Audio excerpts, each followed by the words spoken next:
Thanks, Lasky and Corla. This question is around clarity on the rights of mothers and siblings to access information in the forthcoming birth information and tracing legislation. This is an opportunity to ensure that the law is victim and survivor centred, and that definition has to include mothers and siblings as people impacted by the state's deeply problematic adoption system. The proposed legislation as it currently stands ignores the rights of natural mothers to their personal information and ignores the rights of siblings to information about each other. Would you please address these deficiencies? Minister to respond.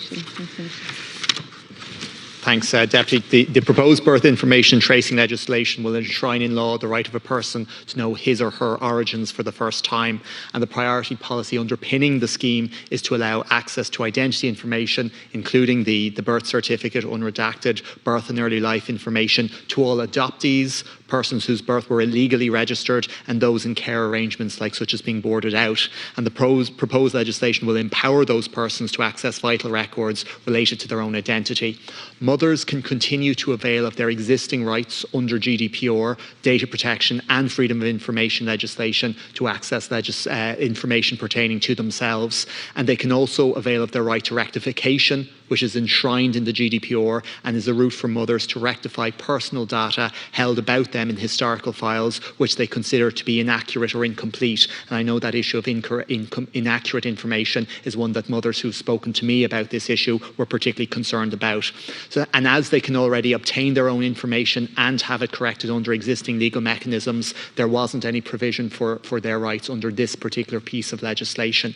However, mothers and other relatives will be able to avail of the other important mechanisms under the birth information and tracing legislation, the statutory contact preference register, and a service to trace relatives for contact or for information.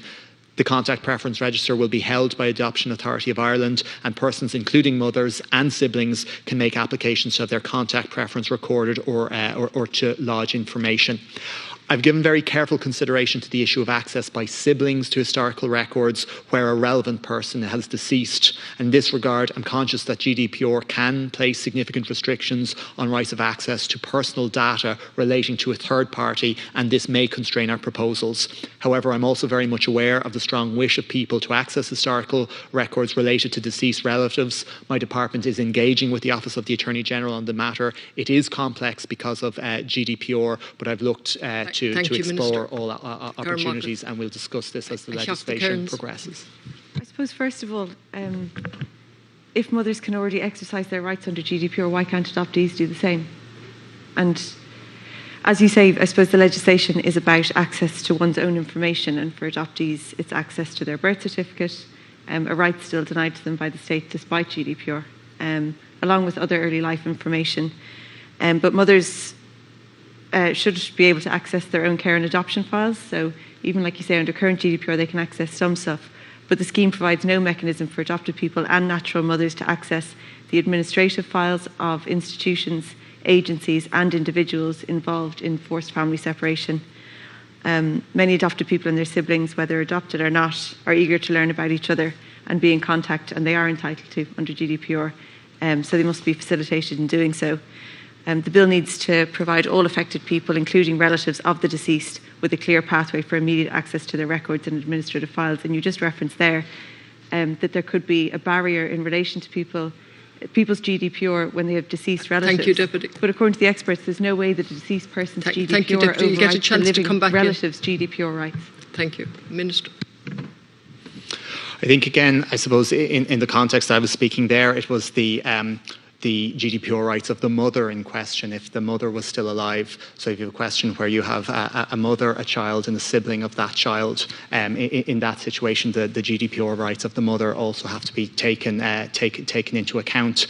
In terms of a mother's existing access under GDPR, they have a right to access their own file, and that is the file that often the adopted person is looking to seek to access as well. So whereas for the mother it's their own file, for the adopted person they're seeking access to third-party information, which has in the past raised the issues in terms of competing rights of privacy versus the right of access to information. Now, we believe in the terms of the adopted person, him or herself, we've been able to resolve that balancing of rights issues by the mechanism that we've put forward in the bill, which is this idea of the information meeting. And that's something we'll address as the legislation is debated. Deputy Cairns, 1 minute. It's just confusing that there's acknowledgement of some rights under GDPR and then not others.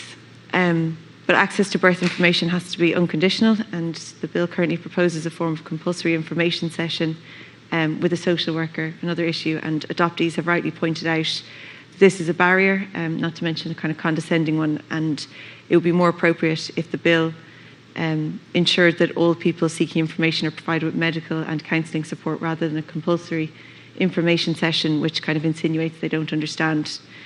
It should also be noted that this information session is set to be conducted by a social worker employed by TUSLA or the Adoption Authority of Ireland, two bodies adoptees have heavily criticised, understandably. Some campaigners have called for a new agency independent of both bodies to deal with the implementation of the legislation. I think that would make sense given the history of these situations. So can you assure those who have raised concerns that any information session will be optional and that independent medical and counselling supports will be offered to everyone seeking access to their personal data? Deputy Minister, to conclude. Or concerning a deceased relative. Minister, to conclude. Well, look, the information session that we've provided for here, and first of all to say it is in no way meant to be in any way condescending towards adopted people. It is described as an information session. It's not described as a counselling session as it is in other jurisdictions. And this session is modelled upon the social worker-led approach adopted in other jurisdictions.